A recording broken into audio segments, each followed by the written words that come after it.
मुहतरम अल्लाह के सामीन अस्सलामु अलैकुम व रहमतुल्लाहि व बरकातुहू। मेरे लिए बहुत ही सआदत की बात है कि आप हजरात ने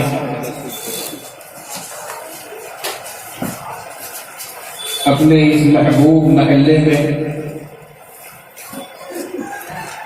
शब-ए बारात के उन्वान पर एक जलसा मुनक़िद किया।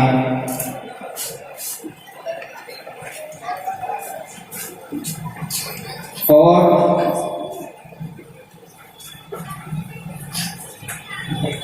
हमें दावत देकर यहाँ बुलाया शब-ए बारात को समझने के लिए, दीन को समझने के लिए, दीन के मकासिद को जानने के लिए। और सबसे बड़ी बात कि अल्लाह और उसके रसूल के अहकाम को जानने के लिए आप हजरात ने इस जलसे को मुनक़िद फरमाया। ये बहुत बड़ी बात है। इस तरह के जलसों में अगर कोई साहब हिस्सा लेते हैं माल के एतबार से, जान के एतबार से या किसी के एतबार से, अगर इस तरह के प्रोग्रामों को मुनक़िद करने में उनका किसी तरह का भी अगर हिस्सा होगा तो वो अज्र से खाली नहीं होगा। हर हाल में उनको अज्र मिलेगा, हर हाल में उनको नेकी मिलेगी।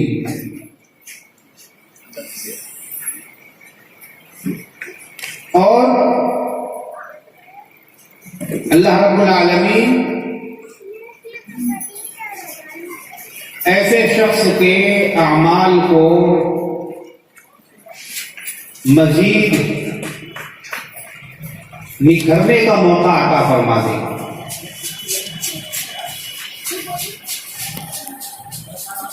ये कोई कम बड़ी बात नहीं। हज़रत इब्राहीम अलैहिस्सलाम को जब आग में डाला जा रहा था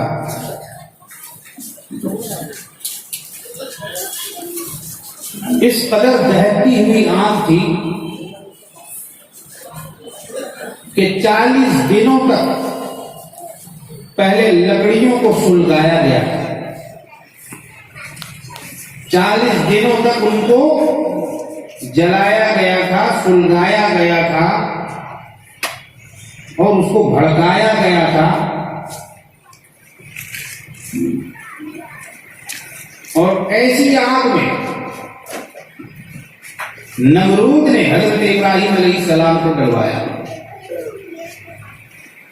अब आप ये सोच सकते हैं क्यों डलवाया? डलवाने की वजह क्या थी?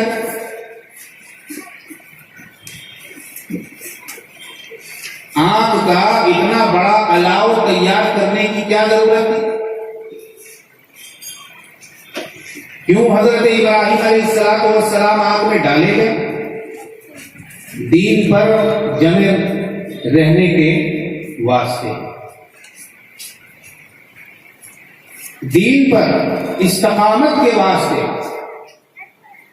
अल्लाह के लिए, अल्लाह रब्बुल आलमीन के पैगाम के लिए और अल्लाह के अहकामात के लिए आपने अपनी जान को हलाकत में डालना मंजूर फरमा लिया, लेकिन अल्लाह रब्बुल आलमीन के अहकामात से सौदा करना मंजूर नहीं फरमाया। सौदा करना मंजूर नहीं फरमाया। आज अगर हम अपना पोस्टमार्टम करें, अपना ऑपरेशन करें, तो जगह जगह हम दीन के नाम पर सौदा कर रहे हैं, फिसल रहे हैं। सुबह ईमान वाले हैं, शाम होते होते बेईमान हो गए। सुबह इस्लाम वाले थे, जब रात हुई काफिर बन गए। हम अपना मुहासबा तो करें। सिर्फ टोपी रख लेने से, दाढ़ी बढ़ा लेने से, कुर्ता लंबा कर लेने से, पगड़ी बांध लेने से, पगड़ा लपेट लेने से, लंबा एबा चौड़ा असा आप जो चाहे कहें, इसका नाम इस्लाम नहीं है, इसका नाम दीन नहीं है, इसको मजहब इस्लाम नहीं कहा जाता है। कमली वाले आका मदनी मौला ताजदार मदीना अहमद मुस्तफा मोहम्मद मुस्तफा सल्लल्लाहु अलैहि वसल्लम क्या हम और आप लोगों की तरह कुर्ता पहना करते थे इस तरह से? आज जो हम लोग एम्ब्रॉयडरी वाला कुर्ता पहनते हैं और फैशन वाला कुर्ता पहनते हैं, पैजामा पहनते हैं, शलवार पहनते हैं, उस जमाने में इतना रिवाज नहीं था। सरकार दो आलम सल्लल्लाहु अलैहि वसल्लम अक्सर व बेशतर ऐसा लिबास पहनते थे, बदन में कमली होती थी,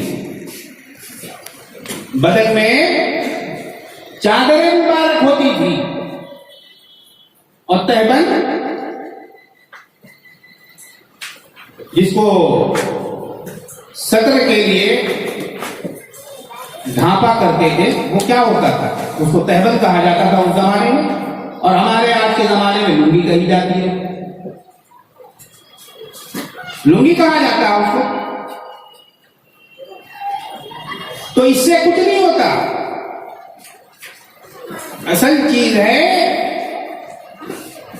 कि आदमी अपने आप को खुदा के हवाले कर दे, अल्लाह के हवाले कर दे, रसूल के हवाले कर दे, दीन के हवाले कर दे, कुरान के हवाले कर दे, शरीयत के हवाले कर दे। अपने ईमान को बाकी रखे, अपने ईमान को कायम रखे, अपने ईमान को मजबूत रखे, अपने ईमान को जिला दे।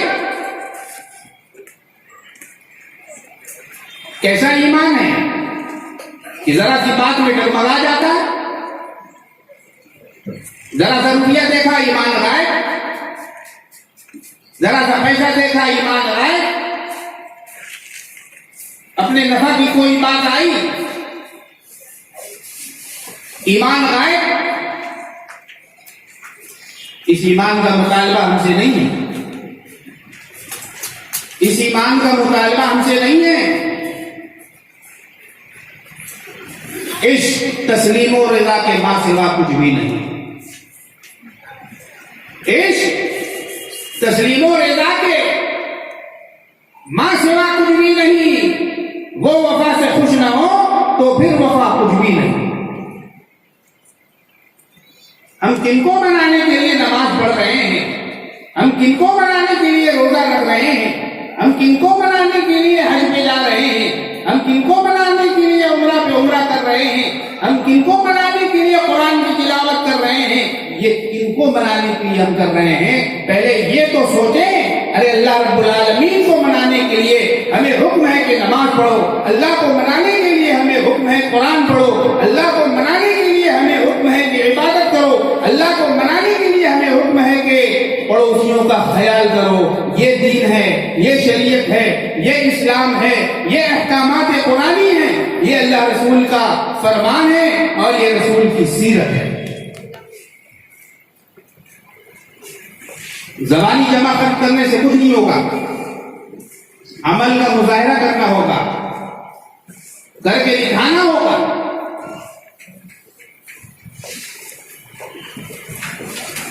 तो हजरत इब्राहिम अलैहिस्सलाम को जब नमरूद ने आग में डाला तो क्या हुआ?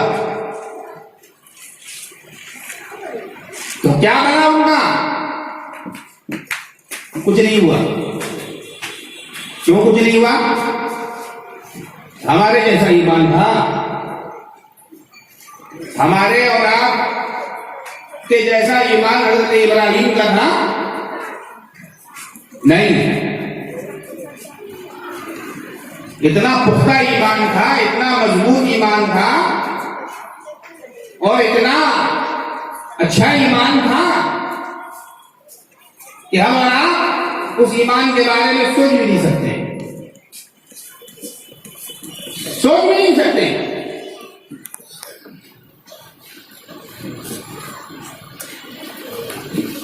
तो उनको जब आग में डाला गया तो सब मखलूक हैरान और परेशान हो गई। आग में डाल दिया गया। एक चिड़िया के बारे में आता है कि वो अपने चोंच में पानी लेके निकल पड़ी। किसी ने पूछा कि ऐ चिड़िया, तू अपने चोंच में पानी लेकर जा रही है, कहां निकल रही है, कहां जा रही है? उस चिड़िया ने कहा कि हजरत इब्राहिम को नमरूद जला रहा है और उनको उसने आग में डलवा दिया है। मैं अपने चोंच में ये पानी लेकर जा रही हूं ताकि उस आग को मैं बुझा सकूं, ताकि उस आग को मैं बुझा सकूं। पूछने वाले ने मुस्कुराया और कहा कि तेरा दिमाग तो नहीं खराब हो गया? भला वो आग इस तेरे थोड़े से पानी से बुझ जाएगी? ऐसा तो नहीं हो सकता। कहा कि मत बुझे, लेकिन मेरा नाम तो इब्राहिम अलैहिस्सलाम की आग को बुझाने वालों में शुमार तो हो जाएगा। मेरा नाम तो आ जाएगा।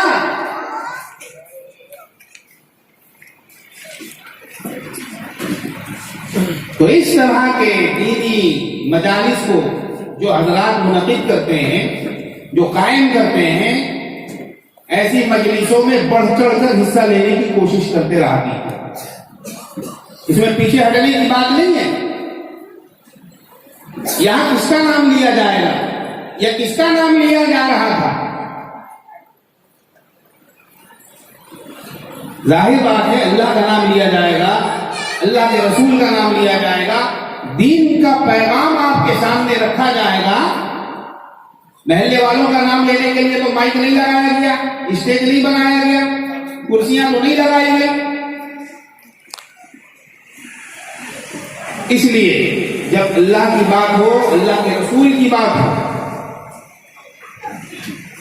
तो हमें चाहिए कि हम हत्तल मक़दूर अपनी पूरी कोशिश किया करें और इस किस्म के जलसों को कामयाब से कामयाब बनाएं। बहरकैफ मेरे मोहतरम बुजुर्गों और दोस्तों, ये शाबान का महीना चल रहा है। कौन सा महीना चल रहा है? शाबान का।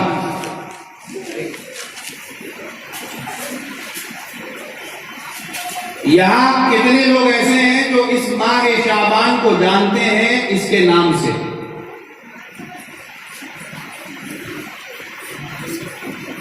सवाल नहीं समझा आप लोगों ने? ऐसे कितने लोग हैं जो इस महीने को शाबान के महीने से जानते हैं? ज्यादातर लोग जानते होंगे। सबसे बड़ी बात यह है, रोना इस बात का है कि हम लोगों ने सारी अक्ल, समझ, फहम, शऊर सब कुछ अपना सिर्फ दुनिया के वास्ते रखा है। दीन के मामलात में, आखिरत के मामलात में शरीयत के मामलात में हम लोग बिल्कुल पीछे रहते हैं, बिल्कुल पीछे रहते हैं।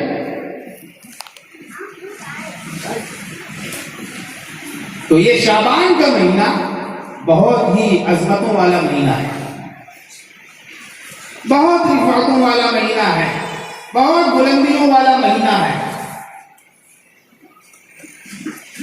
अल्लाह के रसूल जनाब मुहम्मदुर रसूलुल्लाह सल्लल्लाहु ताला अलैहि वसल्लम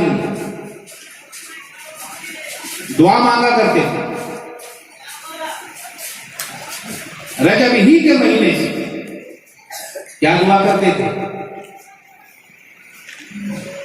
अल्लाहुम्मा बारिक लना फी रजब व शाबान व बल्लिगना रमज़ान।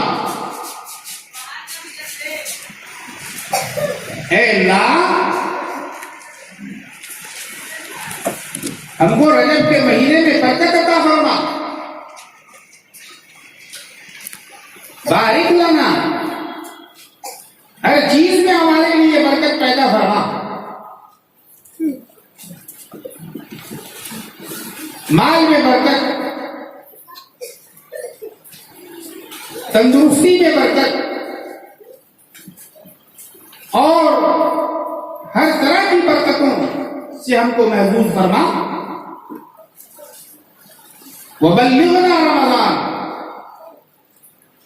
और हमको रमजान तक पहुंचा, यानी सेहत और आफियत हमारी ठीक रख, तंदुरुस्त रख, अच्छा रख, और हमको रमजान तक पहुंचा। ये हुजूर सल्लल्लाहु अलैहि वसल्लम दुआ मांगा किया करते थे,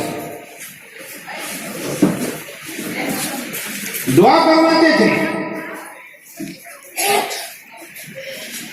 तो आप अंदाजा लगाइए कि ये कैसा महीना हो कि जिसमें आकाए नामदार जनाबे मुहम्मदुर रसूलुल्लाह सल्लल्लाहु ताला अलैहि वसल्लम दुआ फरमा रहे हों कि इस महीने की बरकत की वजह से हम लोगों की जिंदगियों में बरकत अता फरमा, खैर और बरकत का मामला फरमा।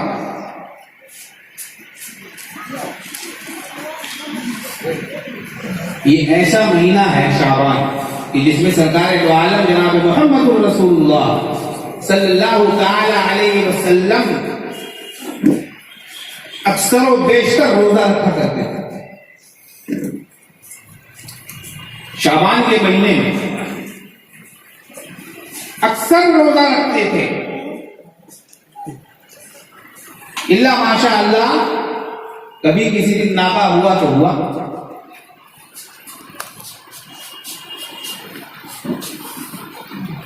ये शाबान जो है ये मुकद्दमा है रमजान, ये रमजान का मुकद्दमा है।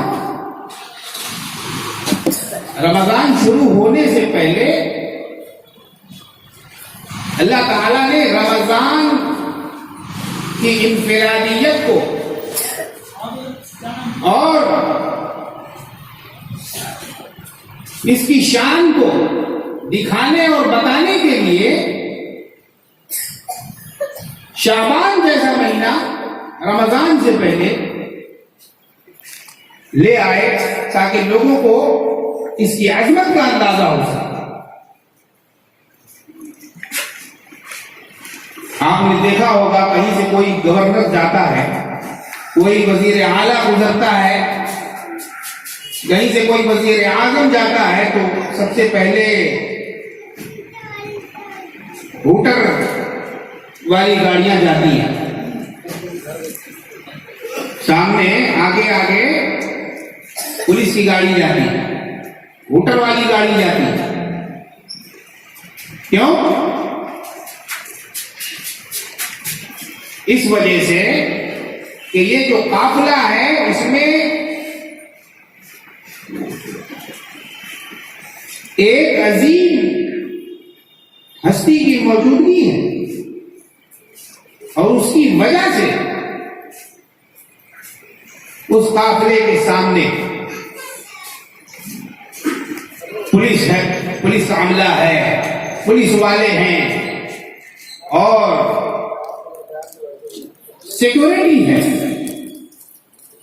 क्यों? उसकी अजमत को दिखाने के लिए, उसकी अजमत को जाहिर करने के लिए।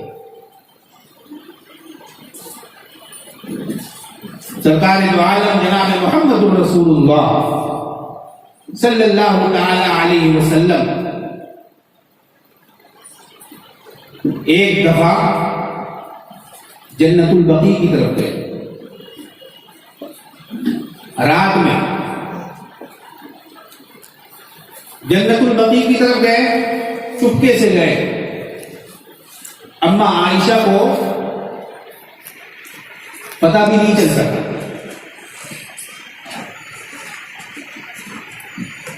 अब देखिए, चुपके से गए, खबर भी नहीं हुई। और कहां गए? जन्नतुल बकी, कब्रिस्तान। मदीना मुनव्वरा में जन्नतुल बकी कब्रिस्तान में गए। खबर नहीं दी, बताए नहीं, और सहाबा को भी नहीं बुलाया, अबू बकर को भी नहीं बुलाया। कौन अबू बकर? हजरत सैयदना अबू बकर सिद्दीक रज़ियल्लाहु ताला अन्हु, खलीफा अव्वल, कि जो हर वक्त हुजूर के साथ साथ रहा करते थे, मुशीर खास थे, सरकार मदीना जनाब मोहम्मद रसूलुल्लाह सल्लल्लाहु अलैहि वसल्लम के। किसी को नहीं बुलाया, हजरत उमर को नहीं बुलाया, हजरत उस्मान गनी रज़ियल्लाहु ताला अन्हु को नहीं बुलाया, हजरत अली रज़ियल्लाहु ताला अन्हु को नहीं बुलाया, हजरत तलहा और जुबैर रज़ियल्लाहु ताला अन्हु को नहीं बुलाया, किसी को नहीं बुलाया। चले गए चुपके से। इससे क्या पता चला कि शबे बारात में कब्रिस्तान जाना जरूरी नहीं है। अगर जरूरी होता तो सरकार मदीना जनाब मोहम्मद रसूलुल्लाह सल्लल्लाहु ताला अलैहि वसल्लम चुपके से जाते, खामोशी से जाते। अगर दीन का ये बहुत बड़ा अमल होता तो जाहिर बात है कि कोई चीज भी आपने उम्मत से छुपाई तो नहीं थी, अपने सहाबा से छुपाई तो नहीं थी। एक एक बात आप अलैहिस्सलाम ने बताई और अपने सहाबा को समझाया, उम्मत तक पहुंचाया। तो सिर्फ शबे बारात में कब्रिस्तान जाने का इतना बड़ा मसला अगर होता तो क्या हुजूर सल्लल्लाहु अलैहि वसल्लम सहाबा को नहीं बताते? एक मसला हल हो गया। क्या शबे बारात में कब्रिस्तान जाना न फर्ज है, न वाजिब है, न सुन्नत है, क्या है? मुस्तहब है। मुस्तहब है, पसंदीदा है। मगर वो भी अगर जिंदगी में एक दफा भी शबे बारात की रात को आप कब्रिस्तान चले जाएं तो वो मुस्तहब भी आपसे अदा हो जाएगा। बात समझ में आ रही? वो मुस्तहब भी आपके जिम्मे से साबित हो जाएगा। और फिर उसके बाद हमेशा आपको कब्रिस्तान शबे बारात के दिन ही जाने की कोई जरूरत नहीं। घर से कैसे निकल रहे हैं? सरकार दो आलम सल्लल्लाहु अलैहि वसल्लम घर से कैसे निकल रहे हैं? चुपके से निकल रहे हैं। क्या पता चला कि अगर घर से मर्द हजरात निकले तो शोर गुल न करें, उठा पटक न करें। अगर घर में कोई सोकर हो, आपकी बीवी सोकर है, तो उसको न जगाएं, परेशान न करें। इल्ला ये कि कोई बहुत अहम मामला हो, कोई बहुत बड़ा मसला आ गया हो, कोई बहुत इंपॉर्टेंट बात हो कि जिसको बताना और शेयर करना बहुत जरूरी है बीवी से, उसकी बात अलग है। लेकिन आम हालात में अगर आदमी अपने घर में है तो बीवी को भी तकलीफ न दे, दुख न दे, उसको परेशान न करे बिला वजह। दो मसला समझ में आया, आराम से निकल गए बगैर तकलीफ दिए हुए। जब कब्रिस्तान गए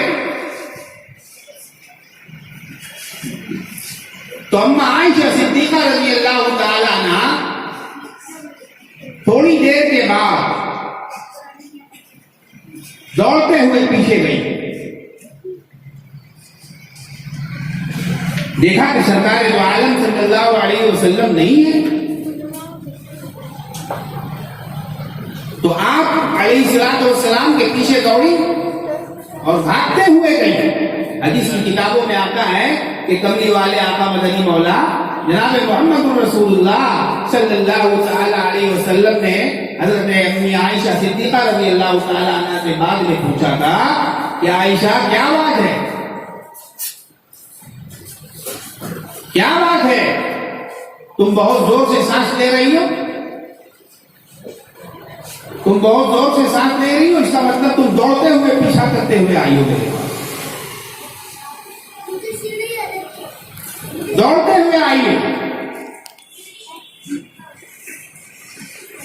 तो उमूमन औरतों को मर्द हजरात से ज्यादा तजस्सुस का मादा होता है औरतों के अंदर।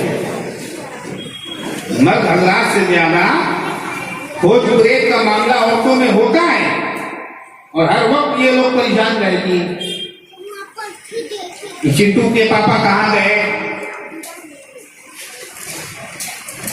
और फलाना कहाँ गए, वो कहाँ गए, अब तक आए नहीं, क्या कर रहे हैं, कहाँ रह रहे हैं। अगर आप बाहर में भी रहे तो हर वक्त आपको फोन जाता रहेगा, आपके पास कॉल आता रहेगा, अब कहाँ है, अब कहाँ है। 12 तो कब्रिस्तान में अम्मी आयशा सिद्दीका रज़ी अल्लाह तआला अन्हा जब गई तो जाकर देखा कि हुजूर अकरम जनाब मोहम्मद रसूलुल्लाह सल्लल्लाहु तआला अलैहि वसल्लम हाथ उठाकर दुआ कर रहे हैं, हाथ उठाकर दुआ फरमा रहे हैं।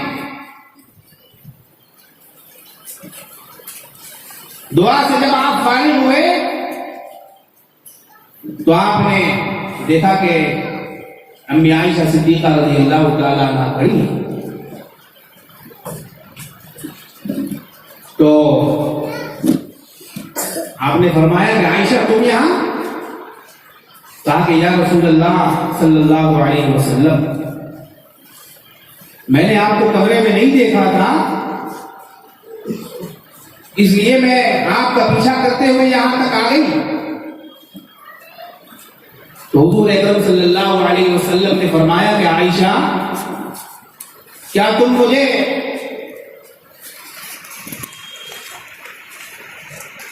ये समझती हो कि मैं तुम्हारा हक तल्फ कर रहा हूं,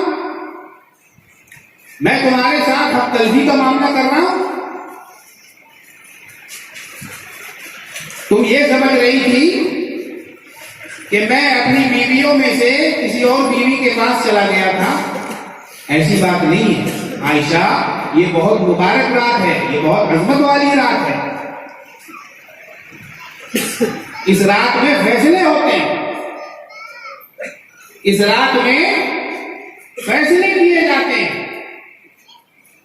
और आप अलैहिस्सलाम ने इरशाद फरमाया कि मदीना मुनव्वरा में जो कबीला है, कबीला बनु कल्ब, और उसकी जितनी भेड़ें हैं उन तमाम भेड़ों के बदन के बालों के बराबर अल्लाह ताला इस रात में मुसलमानों की मग़फ़िरत का मामला फरमाते हैं। है कोई मग़फ़िरत वाला? है कोई बख्शिश चाहने वाला? है कोई अपने आप को नजात दिलाने वाला? हदीस में है, कमली वाले आका मदनी मौला जनाब मोहम्मद रसूलुल्लाह सल्लल्लाहु ताला अलैहि वसल्लम इरशाद फरमाते हैं, ये अल्लाह तबारक व तआला रात भर इस रात को निदा देते रहते हैं आसमान दुनिया। हल मिन मुस्तगफिरिन, है कोई बख्शिश चाहने वाला? है कोई मुराद चाहने वाला? है कोई बीमार कि मैं उसे तंदुरुस्त कर दूं? है कोई लाचार कि मैं उसकी दुनिया संवार दूं? है कोई परेशान हाल कि मैं उसकी परेशानियों को दूर कर दूं? रात भर ये निदा आसमान दुनिया से अल्लाह ताला की रहमत की तरफ से बंदों पर की जाती रहती है। और बंदा है कि हलवा खा के पड़ा रहता है, सब कुछ करेगा, हलवा नहीं पका तो झमेला करना शुरू कर देगा। हलवा तो इसको खाना ही, हलवा खा के ऐसा मस्त होता है कि उसको दीन दुनिया का कुछ पता ही नहीं चलता। वो क्या नमाज पढ़ेगा, क्या खड़ा होगा, क्याम करेगा, खड़ा होगा नमाज पढ़ने के लिए, ऊँग आनी शुरू हो जाएगी, नींद आनी शुरू हो जाएगी।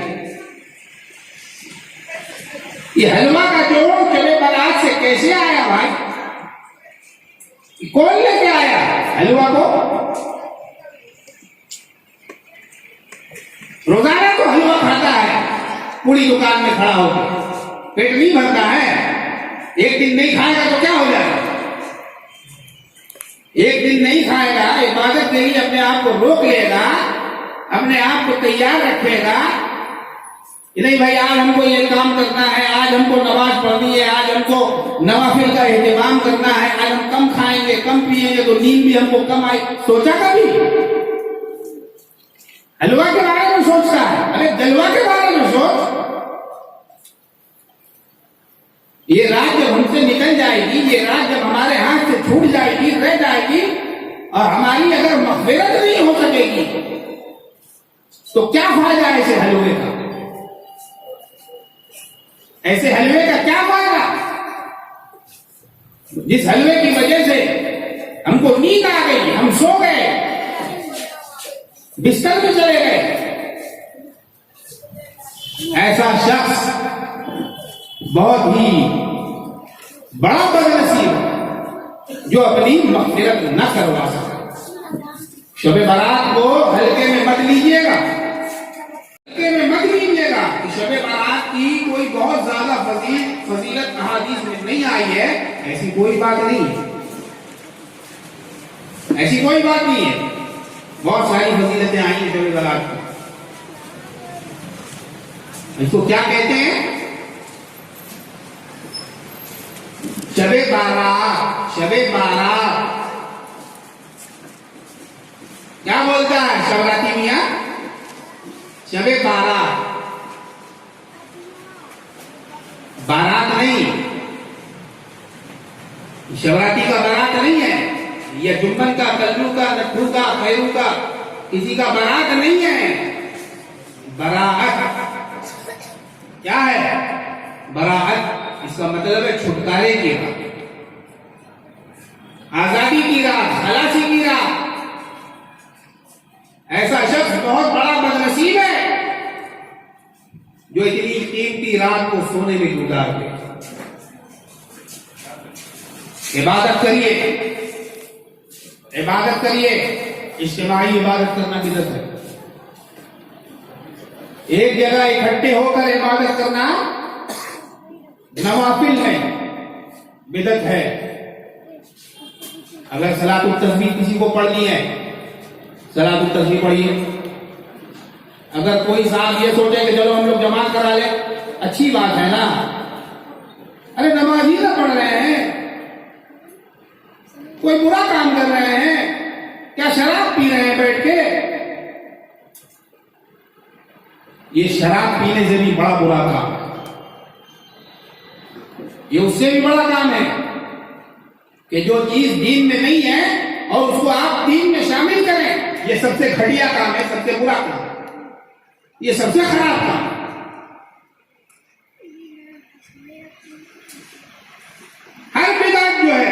वो गुमराही है। कुल्लु बिदातिन ज़लाला व कुल्लु ज़लालतिन फिन्नार, और हर ज़लालत जो है वो जहन्नम में ले जाने वाली, वो आग का ईंधन बनाने वाली। और भी जो तरह तरह के रस्म रिवाज शब बारात के उन्वान से हैं, ये सब मन घड़त, ये सारी बातें बेकार की। जो बात शरीयत से साबित है, जो बात सुन्नत से साबित है, उसको कबूल करने में क्यों झिझक महसूस होती है? आपका क्या घट जाएगा, क्या नुकसान हो जाएगा, क्या खराबी आ जाएगी, क्या बर्बादी लाजिम आएगी? खराबी उस वक्त आएगी जब आप सुन्नत को छोड़ेंगे। जब आप सुन्नत को छोड़ेंगे, जब आप सुन्नत के मुकाबले में बिदअत को गढ़ेंगे, उसमें खराबी आएगी।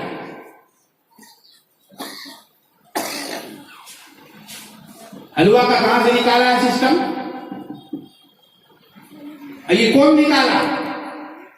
ये जो घर घर घूम फिर के जो फातिहा खानी करने वाले जो मौलाना साहब लोग हैं ना, मौली साहब जिनको कहा जाता है, मौली साहब लोग का टोटका है।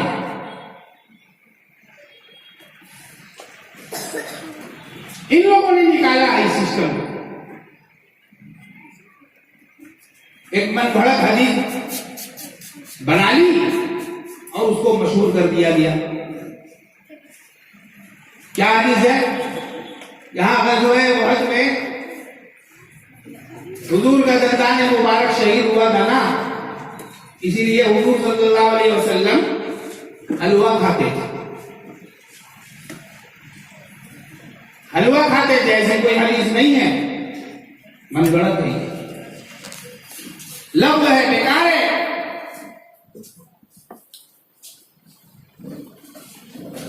ऐसी कोई बात नहीं है शरीयत में।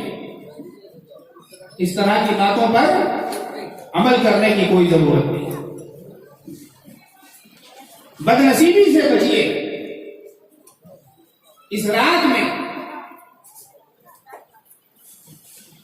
अपने आप को इबादत का फूगर बनाइए, जितनी भी इबादत हो सके आपसे कोई ये नहीं कह रहा है कि इस रात में बिल्कुल आप इतनी इबादत करते रहिए कि अपने आप को थका दीजिए और एकदम उसी दिन जो है वलीउल्लाह बन जाइए, सर्टिफिकेट ले लीजिए। ऐसी बात नहीं है। इबादत कीजिए, जिस्म जितना साथ दे जिस्म जितना साथ दे आपका, बॉडी जितना साथ दे आप इबादत कीजिए, नवाफिल का एहतिमाम कीजिए, तहज्जुद की नमाज पढ़िए, सलातुत तस्बीह पढ़िए, कुरान की तिलावत कीजिए। हाँ, जो सबसे जरूरी है, जो सबसे ज्यादा इंपॉर्टेंट है, वो क्या है? उस दिन 5 वक्त पाबंदी के साथ फर्ज नमाज मस्जिद में जाकर पढ़िए। मस्जिद में जाके पढ़िए और फजर की नमाज को हर हाल में पढ़िए। रात भर अल्लाह ताला निदा देते हैं, रात भर ये अमल जारी रहता है। मगर हाँ, सारी इबादतों के बावजूद भी अगर कोई मुशरिक है, शिर्क करता है, अल्लाह को शरीक करता है, किसी और के साथ उसको उसका साझीदार मानता है या बनाता है, ये भी देते हैं वो भी देते हैं, यहां से भी मिलता है वहां से भी मिलता है, बाबा भी देते हैं, बुबू भी देती हैं, इसको छोड़ दीजिए। ये मार्केट में बहुत चल रहा है, लेकिन इसको खत्म कीजिए। जो सुन्नत से साबित है, जो सीरत से साबित है, जो आका से साबित है, उसको अपनाइए।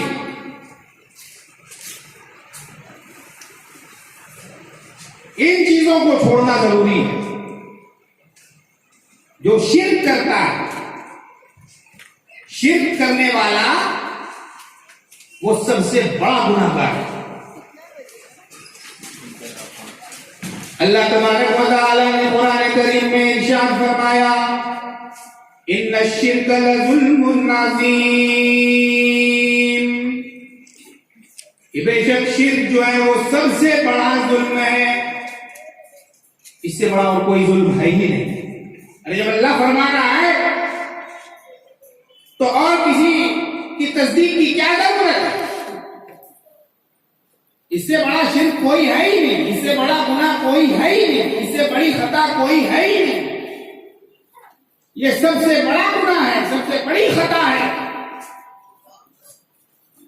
ये सबसे बड़ी तोहमत है अल्लाह रब्बुल आलमीन के ऊपर। खुदा तो वो है और तुम फलाने को शरीक कर रहे हो उससे,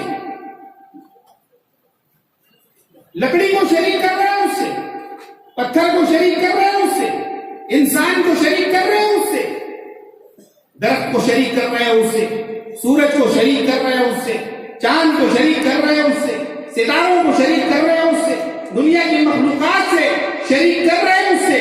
इसलिए ये शिर्क सबसे बड़ा गुनाह है और ये शिर्क सबसे बड़ा गुनाह है।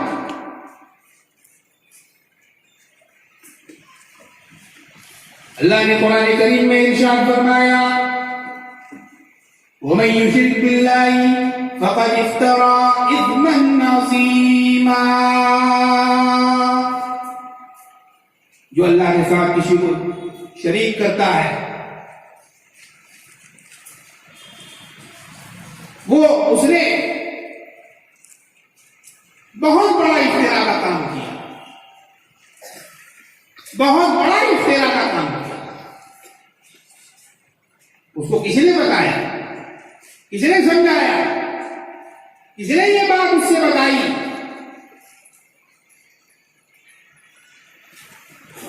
कोई दलील है? कोई सबूत है? कोई सबूत नहीं है, कोई दलील नहीं।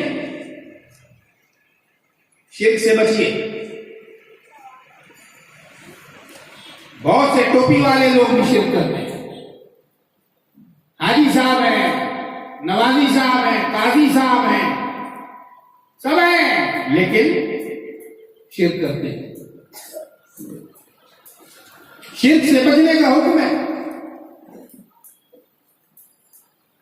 शिर्क सबसे बड़ा गुनाह, जुल्म अज़ीम।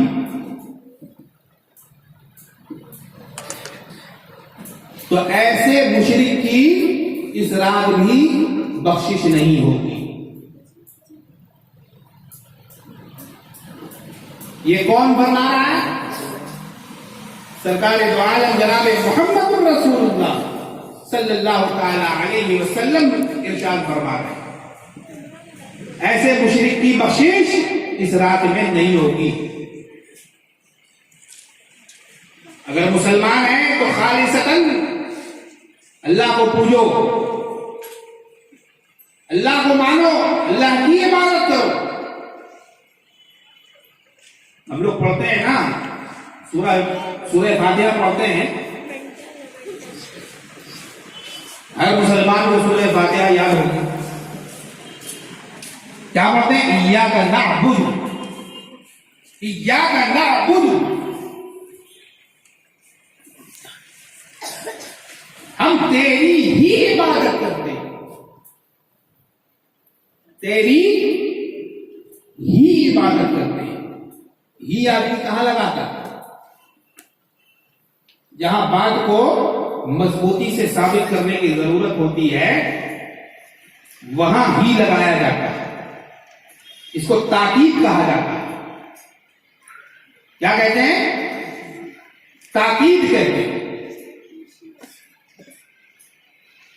अल्लाह ताला इस तरह से भी फरमा सकता था, नअबुदु इय्याका, मगर नहीं। अल्लाह ताला किस तरह से सिखा रहे हैं अपने बंदों को? इय्याका नअबुदु, इय्याका नअबुदु, हम तेरी ही इबादत करते हैं, व इय्याका नस्तईन, और हम तुझसे ही मदद चाहते हैं, तुझसे ही मदद चाहते हैं। इस ही ने तमाम बाबाओं को और तमाम मुशरिकों को और तमाम चीजों को जिसकी भी इबादत की जाती है सबके ऊपर पानी फेर के रखा, बशर्ते कि हम इसको सही तरीके से समझने की कोशिश करें। मगर हमें क्या होता है ना, हमारे जो मुल्ला हैं ये हमें समझने देते नहीं, इनको अपनी बड़ी फिक्र लगी रहती कहीं हमारी दुकान न बन जाए। हमने जो कारखाना डाल रखा है, जो कारखाना खोल रखा है शिर्क बिदअत का, कुफरियात का, अफवाह का, बकवासात का, कहीं ये हमारे कारखाने में ताला न जड़ जाए। इनको अपनी परेशानी लगी रहती है।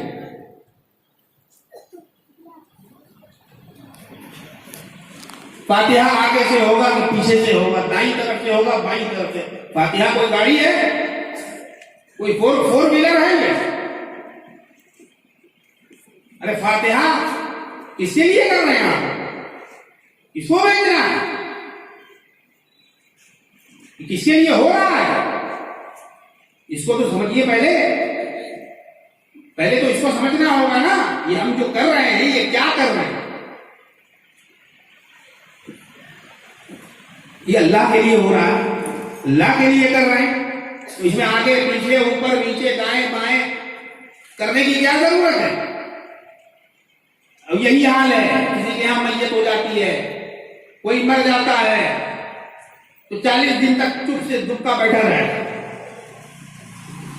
40 दिन तक बैठा रहेगा। कहा है 40 दिन से पहले उसका कोई काम नहीं होगा।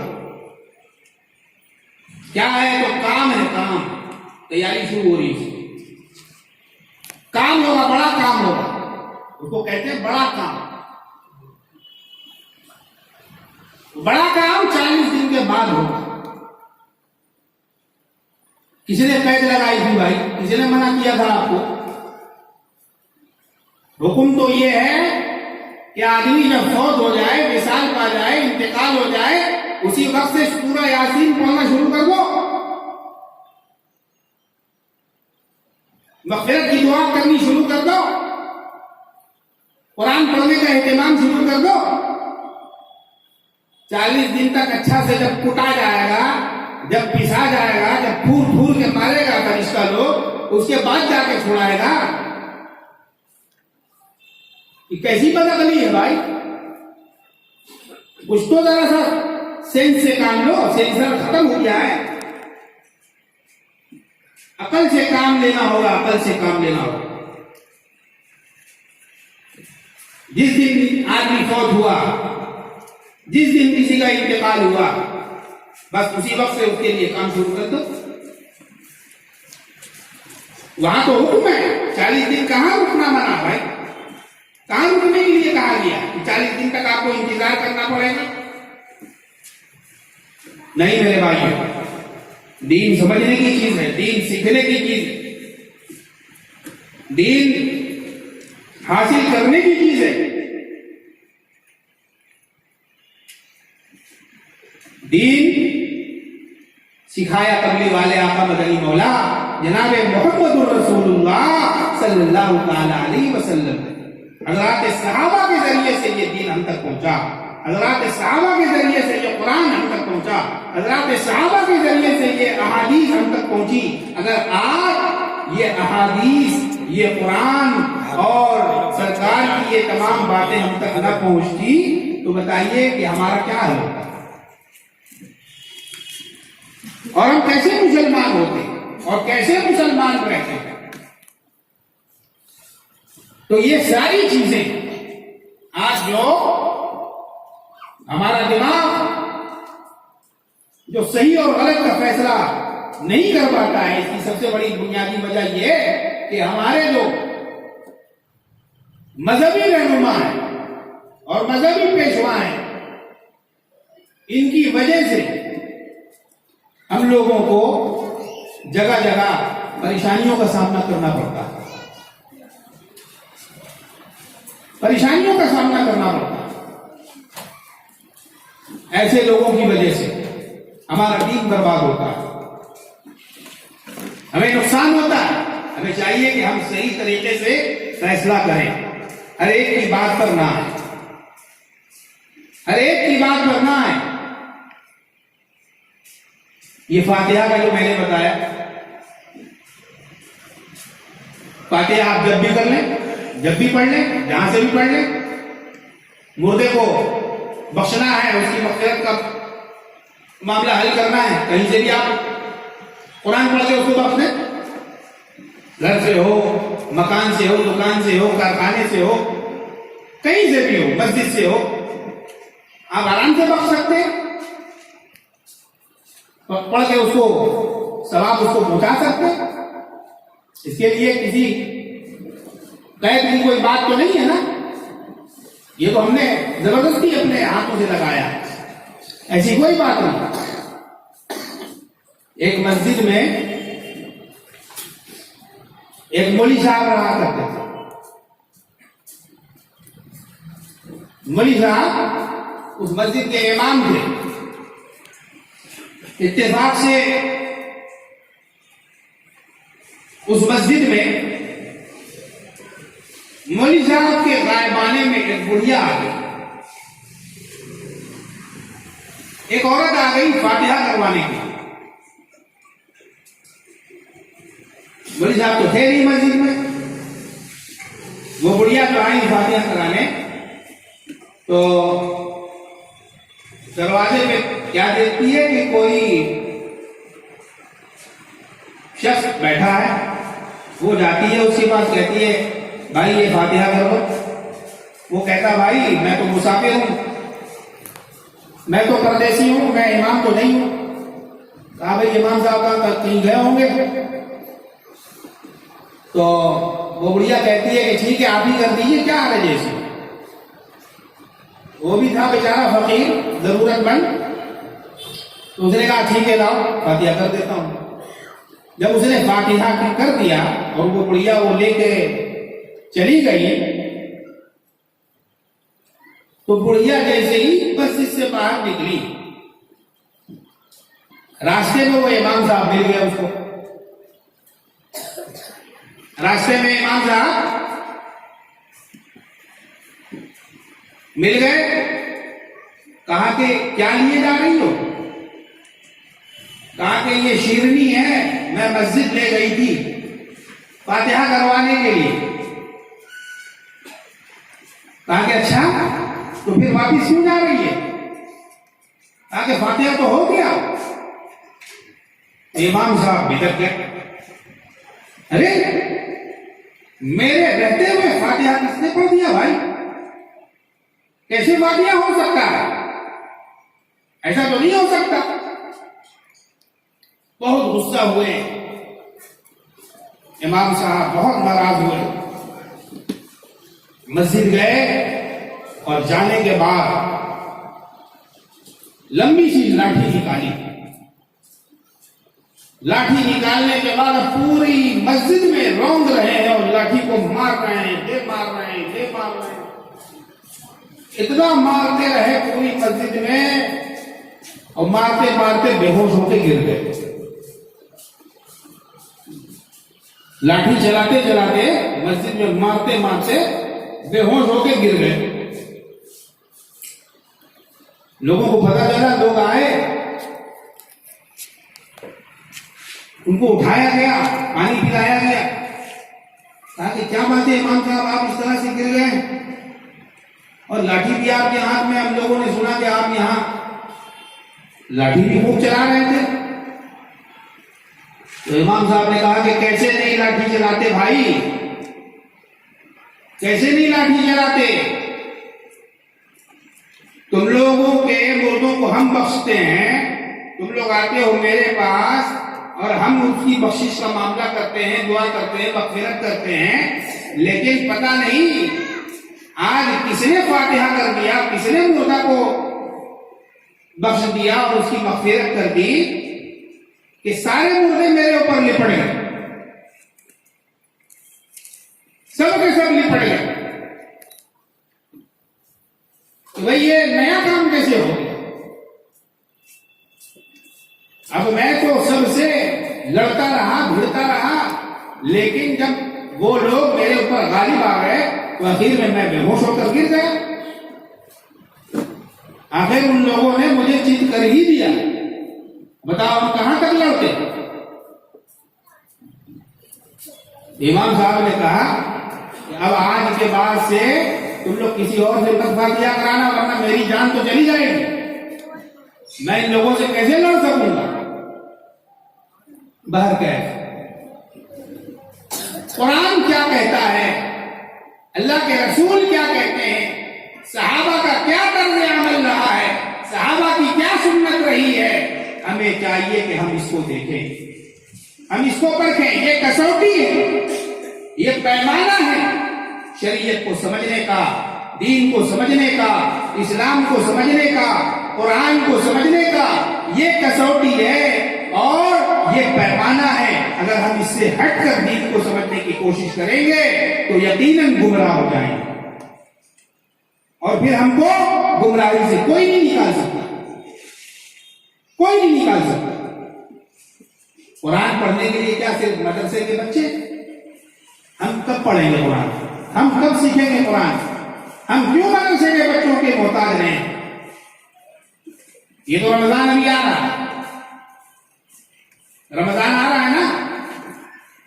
ये क्या है? ये क्या है? ये ट्रेनिंग कैंप है, ये ट्रेनिंग कैंप है। ट्रेनिंग होगी इस महीने में, ट्रेनिंग होगी। अगर कुरान नहीं आता तो पढ़ने की कोशिश करें, सीखने की कोशिश करें। मस्जिद के इमाम साहब के पास जाएं या जो पढ़े लिखे लोग हैं उनके पास जाएं, उनके पास बैठे, समझे, सीखें। सीखने की तो कोशिश करें।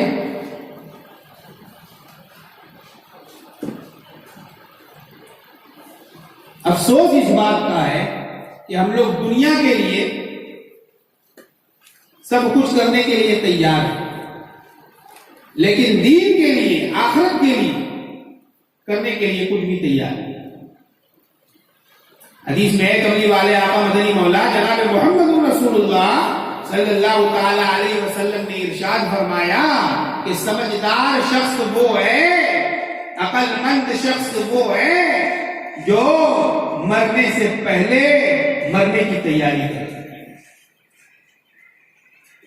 मरने से पहले मरने की तैयारी करे, मरने के बारे में सोचे, कब्र के बारे में सोचे, हशर के बारे में सोचे, सवाल और जवाब के बारे में सोचे। ये सब तो हम लोग सोचते नहीं और अपने आप को बहुत बड़ा चालाक, बहुत बड़ा अक्लमंद समझते हैं। चालाक वो नहीं है जो दुनिया के बारे में सोचता है, चालाक वो है जो दुनिया के साथ साथ आखिरत के बारे में भी सोचता है, आखिरत के बारे में भी सोचता है। तो मैं अर्ज ये कर रहा था, मुशरिक की बख्शिश नहीं होगी। हदीस की किताबों में आया है कि 6 किस्म के लोग ऐसे हैं जिसकी बख्शिश इस रात नहीं होगी। उसमें से एक कौन है? शिर्क करने वाला, शिर्क करने वाला, बख्शिश इसकी नहीं होगी। बाद रिवायतों में 14 लोगों के बारे में भी आता है, 14 किस्म के लोगों के बारे में भी आता है, मगर बहकी वगैरह की रिवायत में यह बात मिलती है कि 6 किस्म के लोग ऐसे हैं जिसकी बख्शिश नहीं होगी। उसमें से एक मुशरिक है और दूसरे नंबर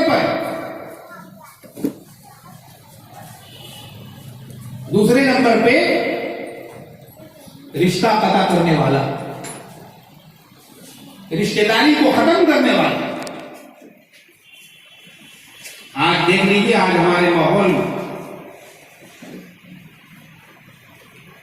अक्सर और बेशतर घरानों में बेगानगी है, रिश्ते चकनाचूर हैं, आपस के मामलात खराब हैं, ताल्लुकात में बिगाड़ है। ये मुसलमान का शेवा नहीं है, ये मुसलमान का काम नहीं है। ताल्लुकात को दुरुस्त रखने की कोशिश करें, ताल्लुकात को ठीक रखने की कोशिश करें। ताल्लुकात ठीक रखते रखते अगर आपका अगर विसाल भी हो जाएगा, आपका अगर इंतकाल भी हो जाएगा, तो आपसे पुरसिश तो नहीं होगी ना, आपसे सवाल तो नहीं होगा ना कि आपने क्यों ताल्लुकात बिगाड़ा, आपने क्यों रिश्तेदारी खत्म की, क्यों ताल्लुकात तोड़ा। आपसे सवाल नहीं होगा। हाँ, आपके बहुत ज्यादा पहल करने के बावजूद भी अगर फिर भी आपका कोई नहीं होता, फिर भी आपके साथ कोई आपका साथ नहीं देता और रिश्तेदारी और ताल्लुकात को जोड़कर नहीं रखना चाहता, तो फिर आप भी किनारा कश हो सकते हैं। मगर बहुत कोशिश करने के बाद, बहुत कोशिश करने के बाद हत्तल इम्कान आप अपनी तरफ से पूरी कोशिश कर लें और उसके बावजूद भी आप देखें कि रिश्तेदारी में कोई एतदाल नहीं पैदा हो पा रहा है और आपस में बात नहीं जम पा रही है, तब जाकर आप आखिर में अपने आप को किनारा कश कर सकते हैं। लेकिन फिर भी दिल में कीना, कपट, बुग़्ज़, अदावत नहीं रखने का होता है। आप अपना साइड हो जाइए, आप अलग हो जाइए, ठीक है, लेकिन फिर भी उसके लिए बुग़्ज़, कीना, कपट, अदावत बिल्कुल नहीं, मना है।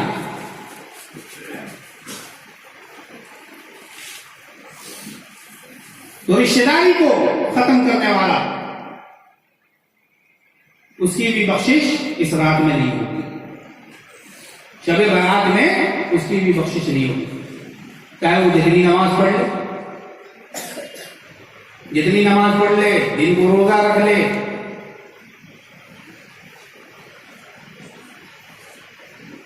क़ूमू लैलहा वसूमू नहारहा।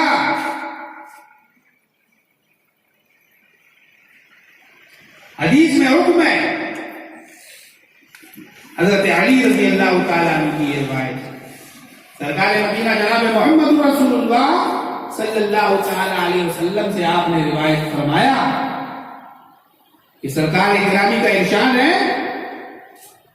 क़ूमू लैलहा, रात को क़ियाम करो, यानी नमाज पढ़ते रहो, नमाज का इत्माम करो, वसूमू नहारहा, और दिन को रोजा रखो।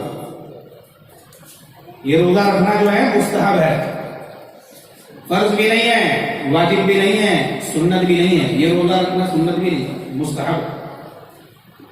अगर कोई रख ले बहुत अच्छी बात है, बहुत अच्छी बात है, क्योंकि ये रोजा रखना हुजूर से मुमासलत और मुताबात का जरिया बन जाएगा। क्योंकि आप अलैहिस्सलातु वस्सलाम भी हर महीने अय्याम 20 का रोजा रखा करते थे। अय्याम 20 का रोजा 13, 14, 15 उर्दू की तारीख से रोजा रखते थे। तो ये शाबान का जो की 15 तारीख जो है, ये कौन सी तारीख बन रही है? 15। तो उस एतबार से भी आपका ये रोजा हो जाएगा। लेकिन खास तौर पे शाबान की 15वीं रात में रोजा रखना ये मुस्तहब है, ये मुस्तहब है। रोजा रख ले बहुत अच्छी बात है, क्योंकि हदीस में इसकी फजीलत आई है, हदीस में इसकी फजीलत आई है, और इस पर अमल करना एक मुसलमान के लिए बाइसे सआदत है। मेरे मोहतरम बुजुर्गों और दोस्तों, रिश्तेदारी को खत्म करने वाला, इसकी भी बख्शिश नहीं होगी। शराबी, शराब पीने वाला, मुसलमानों का आज एक बहुत बड़ा तबका है जो शराब पीता है, जो शराब पीता है, जो शराबी है,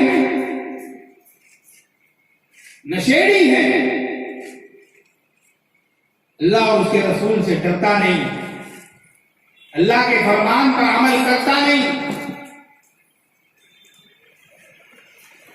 कुरान की बात पर और कुरान के हुक्म पर चलता, शराबी खूब अच्छी तरह से सोच ले, खूब अच्छी तरह से सुन ले कि उसके लिए भी बख्शिश का वादा नहीं है, बख्शिश का वादा नहीं है।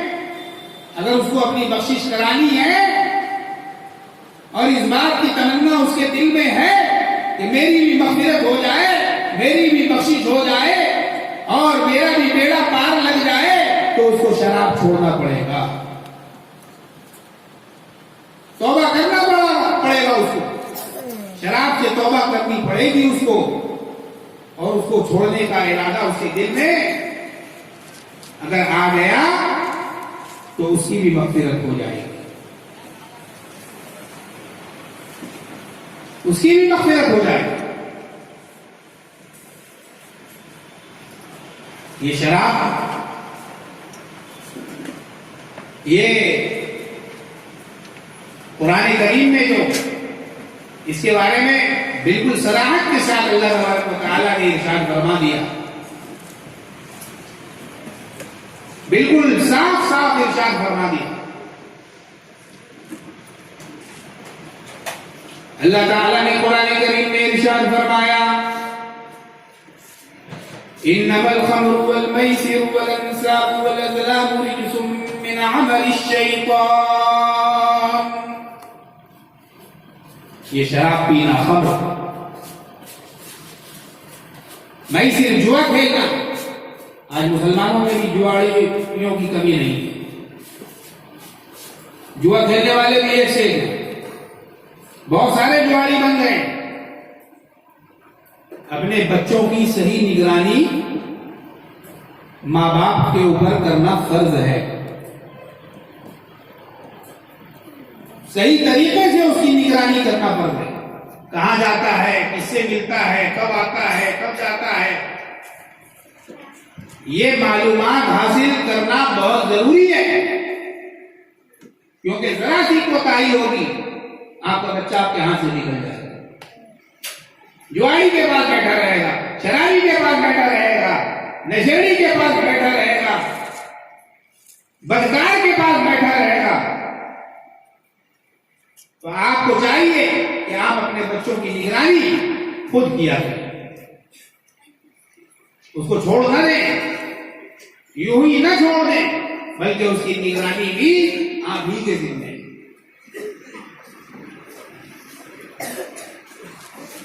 ये सब क्या है, कुरान क्या बता रहा आगे, रिज्सुम मिन अमलिश शैतान,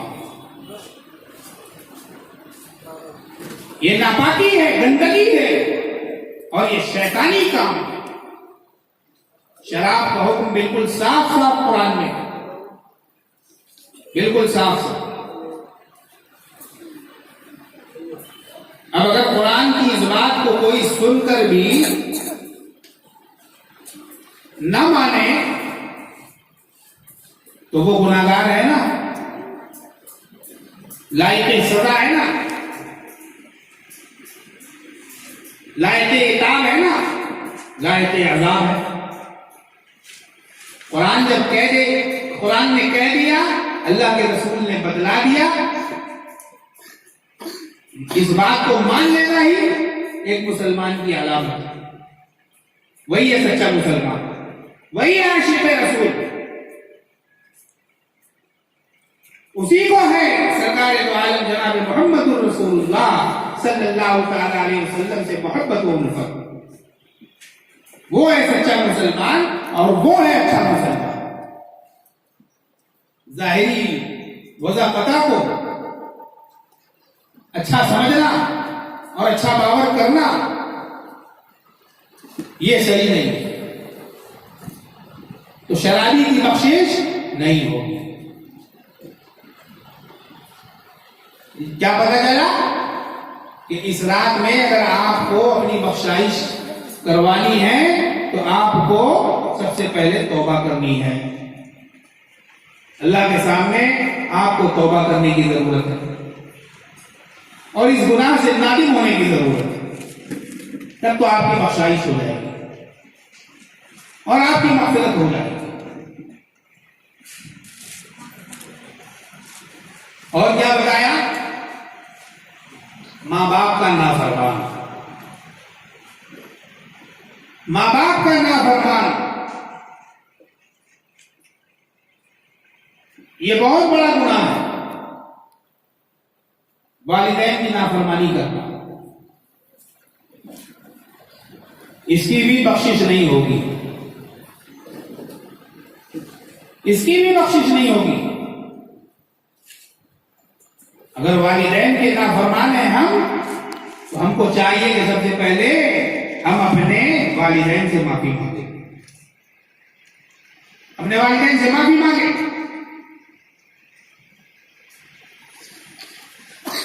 कमली वाले आका मदनी मौला जनाब मोहम्मद रसूलुल्लाह सल्लल्लाहु तआला अलैहि वसल्लम का इरशाद गिरामी है कि जो शख्स अपने माँ बाप को रहमत की नजर से एक दफा देखता है तो अल्लाह ताला उसको उस देखने की वजह से एक हज और एक उम्रे का सवाब अता फरमाता है। सोचिए कि कितनी बड़ी इबादत है, एक हज और एक उम्रे का सवाब अता फरमाता है। सहाबा ने पूछा, या रसूलल्लाह सल्लल्लाहु अलैहि वसल्लम, अगर कोई अपने माँ बाप को बार बार रहमत की नजर से देखता रहे, फरमाया कि बार बार उसको हज उम्रे का सवाब मिलता रहे। सुभान अल्लाह,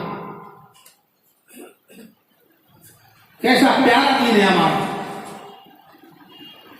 और कैसे प्यारे प्यारे इरशादात हैं हमारे आका कमली वाले आका मौला जनाब मोहम्मद रसूलुल्लाह सल्लल्लाहु तआला अलैहि वसल्लम।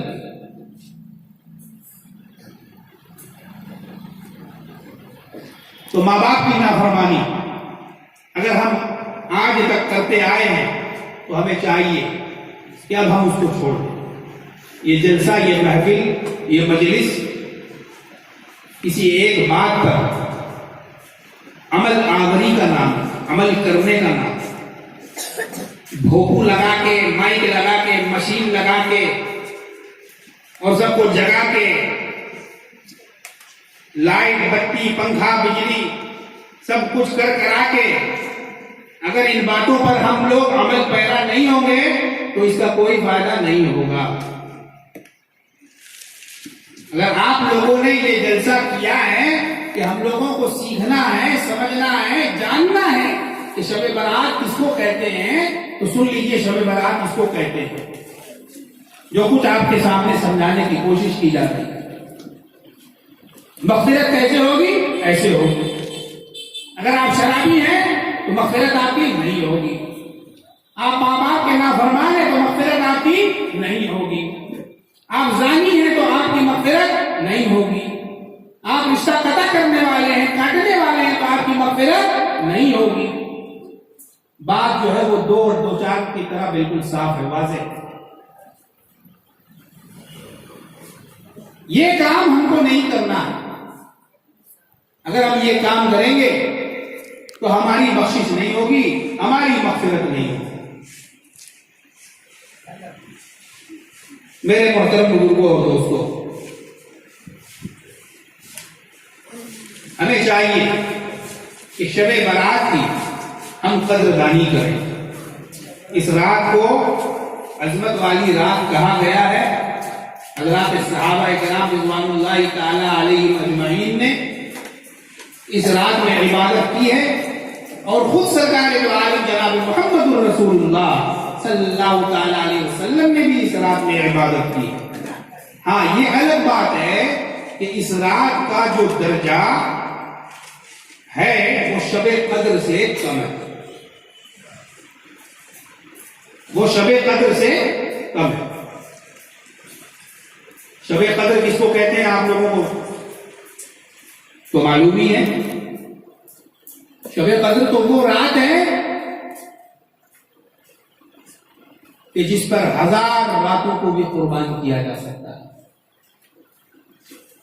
अल्लाह ताला ने कुरान करीम में इरशाद फरमाया, इन्ना अंज़लनाहु फी लैलतिल क़द्र, बेशक हमने इस कुरान को कद्र वाली रात में उतारा। कद्र वाली रात में मैंने शुरू में जो आयत करीमा तिलावत की थी आप हज़रात के सामने, उसमें अल्लाह तबारक व तआला ने यही बात इरशाद फरमाई। हामीम, इसका माना सिर्फ अल्लाह को मालूम, अल्लाह को मालूम है या अल्लाह के रसूल को मालूम। कोड वर्ड है ये, कोड वर्ड। ये वर्ड यहां दुनिया में समझने के लिए नहीं है, ये वर्ड आखिरत के समझने के लिए है। कोड वर्ड है ये। इसी तरह जगह जगह इसी तरह से इस तरह के अल्फाज आए कुरान में। इन अल्फाज को हुरूफ मुक़त्तआत कहा जाता है, हुरूफ मुक़त्तआत कहा जाता है, कटे हुए अल्फाज। तो क्या फरमाया अल्लाह ने, वल किताबिल मुबीन, कसम है रोशन किताब की। इन्ना अंज़लनाहु फी लैलतिन मुबारका, बेशक हमने इस कुरान को लैला मुबारका में नाज़िल